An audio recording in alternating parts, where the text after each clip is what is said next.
माध्यम से जो अब की बार 2027 में जो कुंभ का आयोजन दिव्य और भव्य रूप में किया जा रहा है, निश्चित रूप से ये सराहनीय विषय है। माननीय मुख्यमंत्री जी ने कहा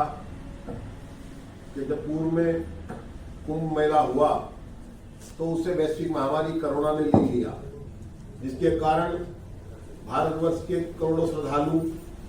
गंगा स्नान के लिए नहीं आ पाए, उस दिव्य भव्य स्वरूप को नहीं देख पाए। आज हमें धार्मिक आधार पर एक अवसर और मिला कि हम इस क्षेत्र इस कुंभ के मेले को दोबारा दिव्य और भव्य रूप में सजाएं, ताकि जिनकी आस्था उस समय पूरी नहीं हो पाई, जो आस्था की डुबकी नहीं लगा पाए, संतों के महंतों के माध्यम से हम इस क्षेत्र में दोबारा कुंभ का आयोजन करें, जो कि दिव्य और भव्य हो, और जो करोड़ों श्रद्धालु जो हमारे पूरे विश्व से आने वाले हैं, वे आकर के अपनी आस्था की डुबकी लगाएं। तो निश्चित रूप से ये इस क्षेत्र के विकास के लिए, हमारी धार्मिक आस्था के लिए, हमारे सनातनियों के लिए ये बड़ा गौरव का विषय है कि इतना बड़ा आयोजन हमारे क्षेत्र में होने जा रहा है, और इससे हरिद्वार क्षेत्र तो निश्चित रूप से तरक्की करेगा ही, और हमारी सनातनी भावना भी पूर्ण रूप से मजबूत होगी, और अनेकों श्रद्धालुओं को यहाँ पर आकर के कुंभ का स्नान लाभ का तो धार्मिक आधार पर जो पुण्य प्राप्त होगा, वो निश्चित रूप से बड़ा प्रशंसनीय विषय है। इसी के साथ साथ यहाँ पर हमारे इस क्षेत्र के अंदर लगातार करोड़ों श्रद्धालुओं के, सनातनियों के मेले लगते रहते हैं, जिसमें इस मेलों के अंदर करोड़ों श्रद्धालु आते हैं, सनातनी आते हैं। निश्चित रूप से यह क्षेत्र बहुत पुण्य, पवित्र, पावन क्षेत्र है। इसकी पावनता, इसकी पवित्रता, इन सब विषयों को ध्यान में रखते हुए एक बार पहले भी अंग्रेजों के समय में जब म्युनिसिपल बायलॉज बनाया गया, तो उसमें कुछ क्षेत्र को यहाँ पर अहिंदू प्रवेश निषेध घोषित किया, अहिंदू निवास निषेध किया। तो निश्चित रूप से यह केवल हिंदू क्षेत्र था। आप देखेंगे कि हरकी पौड़ी और उसके आसपास के क्षेत्र को यहाँ पर अहिंदू का प्रवेश, अहिंदू का निवास, अहिंदू का कार्य क्षेत्र रोकने के लिए जो म्युनिसिपल बायलॉज में प्रावधान दिए गए, उसके लिए गंगा सभा के प्रस्ताव पर, गंगा सभा तीर्थकोई समाज के प्रस्ताव पर यह सब निर्णय हुआ, और ये आज भी इस क्षेत्र की मान्यता है। आप देखेंगे, मैं म्युनिसिपल बायलॉज की मैंने पढ़ा उसको, उसमें समझा कि हमारे बहुत बड़े क्षेत्र को मांस और मद्य निषिद्ध घोषित किया, जो कि वह जो मांस और मद्य निषिद्ध क्षेत्र है, वह इसीलिए घोषित किया गया कि जो अहिंदू हैं वो बिना मांस और मद्य के बिना नहीं रह सकते। इसलिए उस क्षेत्र को मांस और मद्य निषिद्ध क्षेत्र घोषित करा, ताकि उसमें अहिंदू आबादी न रहे, तो जो हिंदू है केवल उसी क्षेत्र में रहे। और पुरानी व्यवस्था में मुझे लगता है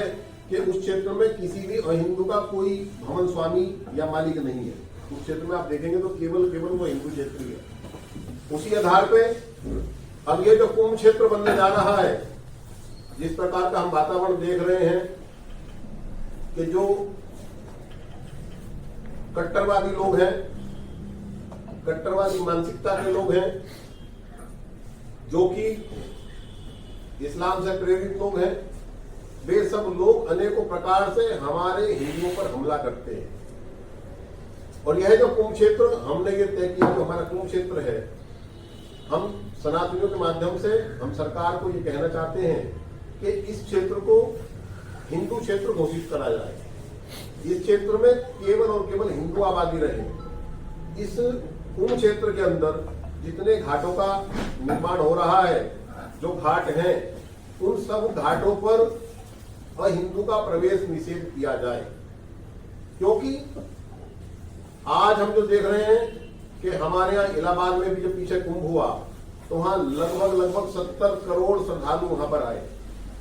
उसी प्रकार से हमारे मेलों की, हमारी धार्मिक मान्यता, जो इतनी व्यवस्थाएं हैं, करोड़ों की आने की संभावना सदैव यहाँ पर बनी रहेगी। उनकी सुरक्षा को दृष्टिगत रखते हुए, वहाँ की व्यवस्थाओं को दृष्टिगत रखते हुए, उनकी धार्मिक मान्यताओं को दृष्टिगत रखते हुए निश्चित रूप से उस क्षेत्र को हमें हिंदू क्षेत्र ही घोषित करना पड़ेगा, क्योंकि इतनी बड़ी व्यवस्था की सुरक्षा, इतनी बड़ी व्यवस्था को सुरक्षित रखने के लिए जो हमें 4-चौबंद व्यवस्था चाहिए, वह निश्चित रूप से यह हिंदू क्षेत्र घोषित करने के बाद ही हमें पूर्ण रूप से मिल पाएगी। क्योंकि जो जिहादी मानसिकता के लोग हैं, वे क्षेत्र में आएंगे और किसी न किसी प्रकार से वे अपने जिहाद की पूर्णता के लिए अनेकों प्रकार के षड्यंत्र करते हैं। उसमें वो चाहे कोई दुर्घटना को अंजाम देना हो, हमारी धार्मिक मान्यताओं को तोड़ना हो, हमारे पूजा पद्धति का विरोध करना हो। और मुझे लगता है कि इस क्षेत्र को केवल हिंदू आबादी के लिए रखा जाए, यह क्षेत्र हिंदू क्षेत्र घोषित हो। यहाँ पर इन घाटों पर, यहाँ पे धार्मिक क्षेत्रों के अंदर निश्चित रूप से सभी अहिंदुओं का प्रवेश वर्जित होना चाहिए। तो मैं आप सबके माध्यम से हरिद्वार सभी सनातनियों की तरफ से और सभी संस्थाओं की तरफ से मैं ये चाहता हूं कि हमारी सरकारें इस क्षेत्र को अहिंदू प्रवेश निषेध क्षेत्र घोषित करें,